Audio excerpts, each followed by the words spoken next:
Team, we're on the action cam. We're on the go. Before we get into this clip, I want to share with you our new wins challenge.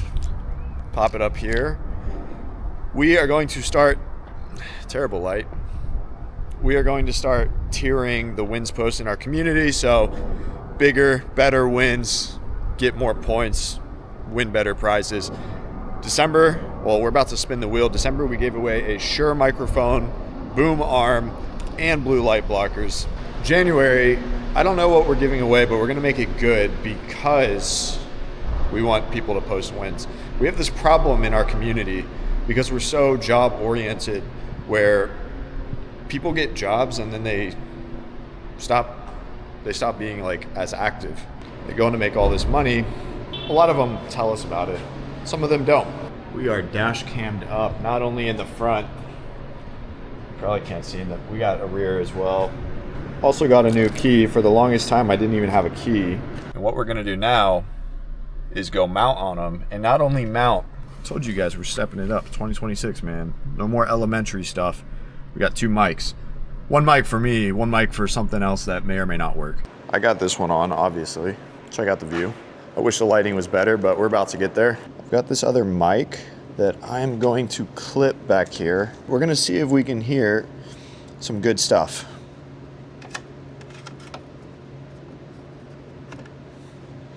So we're clipped on. Let's see if me starting the car absolutely torches this. By the way, if your key isn't on the left side, what are you doing? 40 on.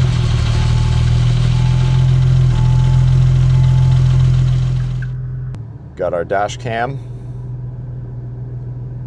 Let's get you mounted up here.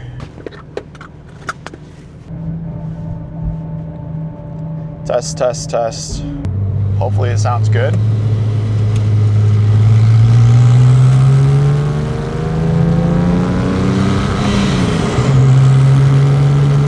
I don't really know how the camera angle is gonna play out here.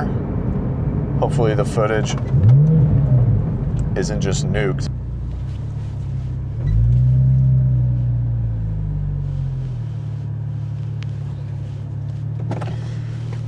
We are gonna get to our topic, but I just wanted to test the audio a little bit. I think that was pretty good. Still have our mic. I think the audio is a little blown out. There's really nowhere else to put this. So we are gonna rock with it. And I'm gonna tell you guys about the best business model, the best online business model. And I'm gonna drive to the skate park. And I don't have skate park shoes on, but we're still gonna go. Crank the turbos a little bit.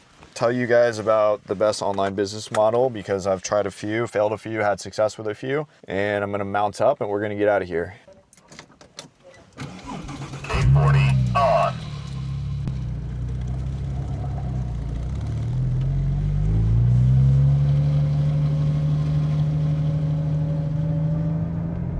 I'm definitely gonna be putting the audio of the exhaust in and out because I can see it on the camera and it's like blowing out. I got like a little 5-minute drive.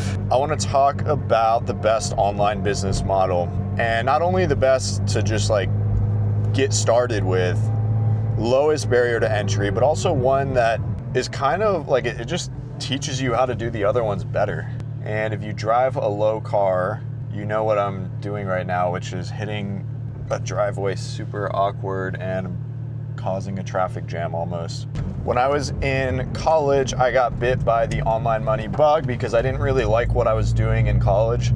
I think that attracted me towards that a little bit more.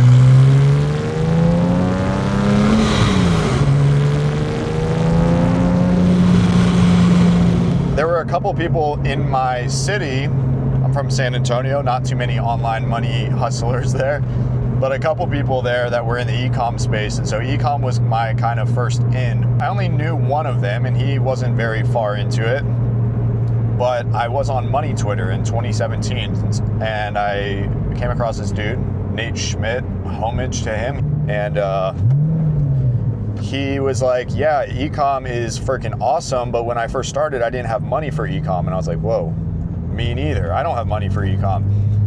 And so we started doing copywriting, and he was like, well, copywriting is a skill that, you know, you learn it and you're gonna get paid and it's gonna help you do better with e-com. I then go down the copywriting rabbit hole.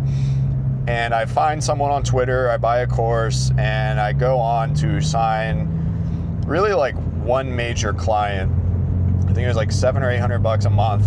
Canceled after month one. He thought it was like a one-time deal. I thought it was ongoing. I don't know whose fault it was. It was my first online business. It was probably my fault. I made that dude like 40 grand in month one. He actually has a huge YouTube channel, sold an e-commerce product. I had some other clients on like rev share basis, and we would get super, super small rev share payouts, but they were basically zero. So copywriting, I don't know.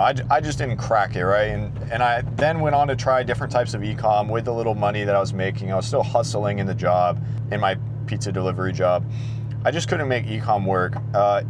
In hindsight, all these business models work: copywriting, e-com, agency, software, media. But my gripe with all of these is how pseudo-accessible they are, especially because of the people online that make content around these businesses saying, yeah, I was a 17-year-old idiot and I now make $100K a month with my agency.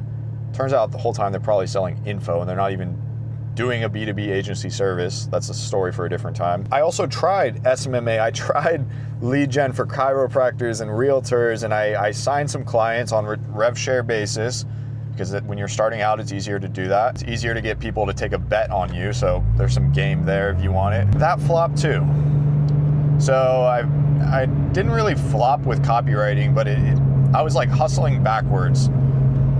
E-com, it kind of flopped. I made some sales. I don't even know where the money went. I don't even know if it went into my bank account. I literally made like a handful of sales on a product. The agency, kids these days call it SMMA. It was just like lead generation for me. Didn't really do shit with that. Kind of flopped. And I'm thinking back and I'm like, dude, why didn't all these things work?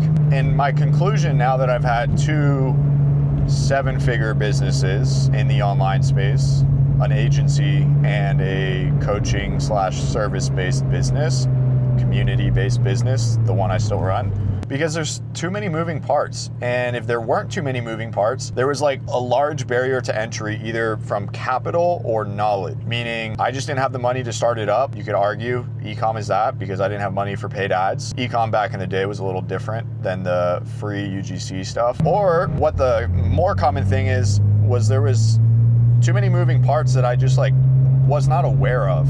And even though maybe I knew that they were part of it, I didn't know that like web design is something like that could be the whole thing in itself. Like with an agency and with e-commerce and with a lot of these other business models, let's just talk about an agency. With an agency, and now that I've done 7 figures with an agency, there is the service that you're providing. Let's say you're an agency. Let's talk about my agency, sales agency. There's the service you're providing. Then there's like marketing to get clients for that service. Then there's sales to get clients for that service. And then there's web design there. And there's fulfillment. There's operations. There's accounting. There's taxes. I was about to freaking rip on this road, but there's a car in front of me. Soon. I gotta let you guys hear it. All of those things are things that people will like dedicate their entire livelihood to. There's a million marketing channels. There's a million ways to sell products, different sales cycles, client success, all these different things that, you know, like it would be unreasonable for an 18-year-old, 19-year-old, 20-year-old kid to just crush that from the jump. What's easier is freelancing, but more specifically, sales. You could say freelancing as a salesperson. Here we are, you guys. We're at the skate park, and I just realized in a past video, I broke a bearing and I don't have a new bearing. So I have my skateboard in the front, but no, I can't use it. It doesn't work. So that's kind of sucks. Probably gonna hit a little highway rip. Here's what I like about freelancing. And I'll talk about the, high ticket remote setting or closing thing, contracted stuff in a sec. Really, if you just get really, really good at that skill, you can go sign a client or 2 or 3. You're gonna be working like 3 jobs. Nobody's gonna tell you that part of it. But here's the difference between sales and copywriting as a freelancer, because I know a lot of people like copywriting right now. You can get AI to do all the work. I guess it's a good model. People have success with it. It is important. If you get really, really, really good at copywriting, but don't get at all decent at sales, you won't sign any copywriting clients. Now, you probably could. You could post on Twitter, go viral. Look, if you want to charge money that's worth charging, talking multi 4-figure per month retainers, you need to know sales. And this is why I love sales and remote setting or closing or high ticket sales, whatever you want to call it. Well, one, this is a skill that a lot of people have gone and learned in other industries, have been paid potentially a lot of money to do before. So it's like a paid internship. But two, with sales, man, if you just have good attitude and ambition and drive, oh, you know what? I might be able to rip this road right here. Some traffic.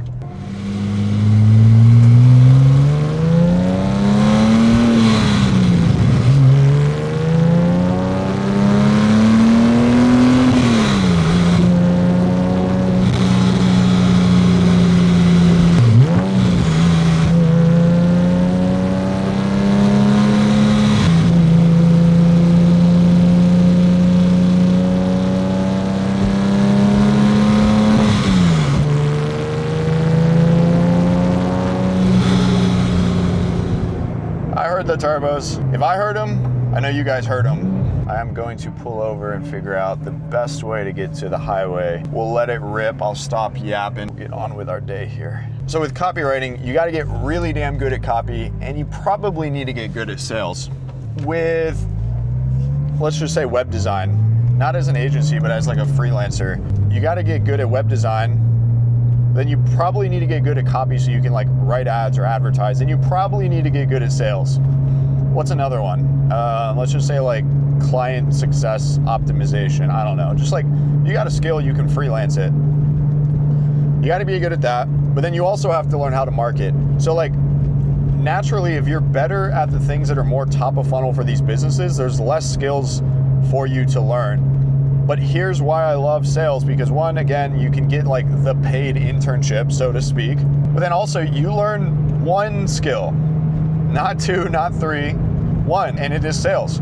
Because you learn how to sell to do the job, and you learn how to sell to get the job. The way that you're finding these jobs is you're applying to jobs that are posted online, for the most part. If you're sending cold DMs, that's tough, man. Stop doing that. You should just be applying to open job posts. The issue with like being a media buyer and running Facebook ads for someone is it's a little bit harder to find people that are looking for that, unless you go on like job posting sites, probably looking for someone in-house to underpay them. I love sales because the same skill that helps you get paid in the job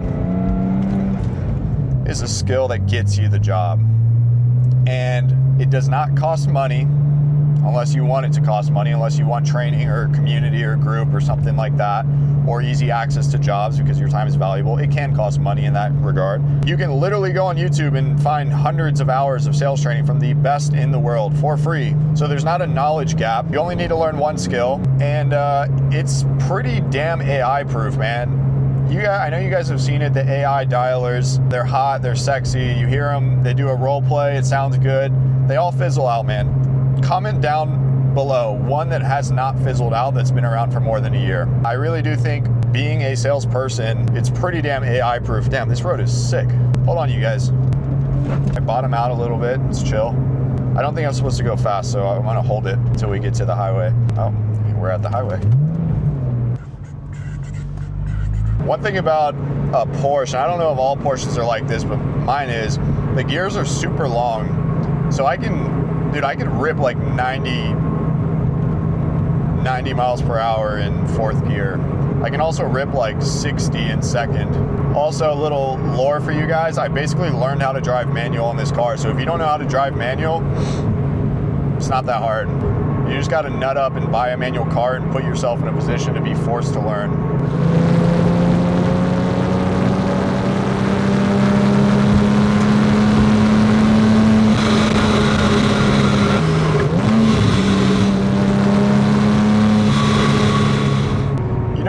I like sales over the other business models, because if you decide that you don't like the remote sales space, you don't like setting or closing, nothing is stopping you from taking it into another industry.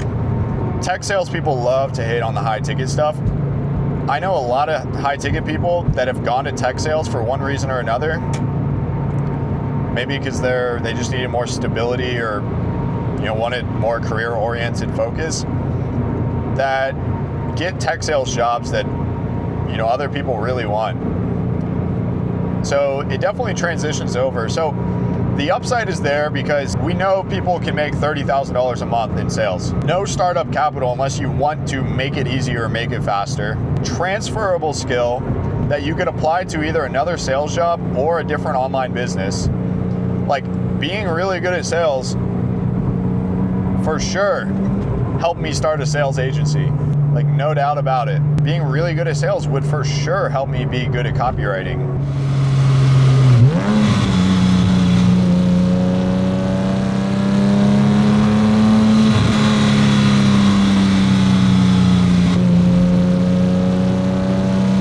I want you guys to hear it fart.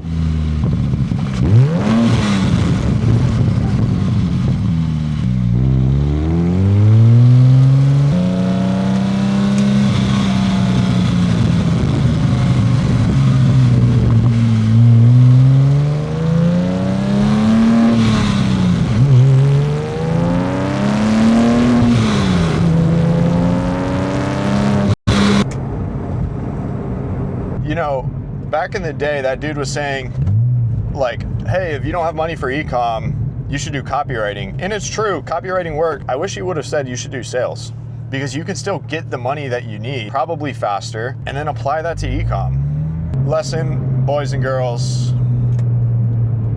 I mean, if you're watching my video, hopefully you already know this, but sales is the one, man. You learn the thing to do the thing. There's not other things that you have to worry about, like an agency, or there's a million things that could go wrong. Salespeople are in super high demand. Sorry, AI kids. You get paid a lot, and you can either just continue to get paid a lot, or take the money and do something else with it. Like right now, what I'm doing, what I've done is I got into sales, started posting on social media. I told you guys about this in the last video. Started posting on social media. From that, I started a group chat for $9 a month. That turned into a more expensive group chat, which is the community that I run today. It's been 3.5 years. Off of the combination of that and social media and the connections that I formed, an agency naturally spawned. It was super natural. That agency did 8 figures client revenue in its first year. Made me and my partner a decent amount of money. I sold out of that, and I started a sales media brand because I learned media, I learned sales, I learned service-based business, which doesn't have to be involved here. That's the fact of the matter, you guys. People are always gonna sell you on their way. Obviously, I'm gonna sell you on my way. We made it back just in time at the end of the rant, and hopefully you're picking up what I'm putting down. If you are struggling to make sales good for you, just know if you can't make sales good for you, it's gonna be hard to make something else good for you. And you might not be a natural salesperson. I wasn't. It might be something you need to work on. Totally cool. Totally normal. But man, some people, I work with salespeople in my community. Some of these guys, man, I never really think they're gonna be the big earners, the 20, 30K guys, and they prove me wrong. And so I just like to say anything is possible as long as you put your mind to it. Corny. I was the opposite of a sales guy. I made it work, made my first 6 figures in sales. That gave me the skill, the capital, and the courage to go start my own online business that then turned into multiple businesses. And you and I are probably not too different. So take that for what it's worth. Wrap this up.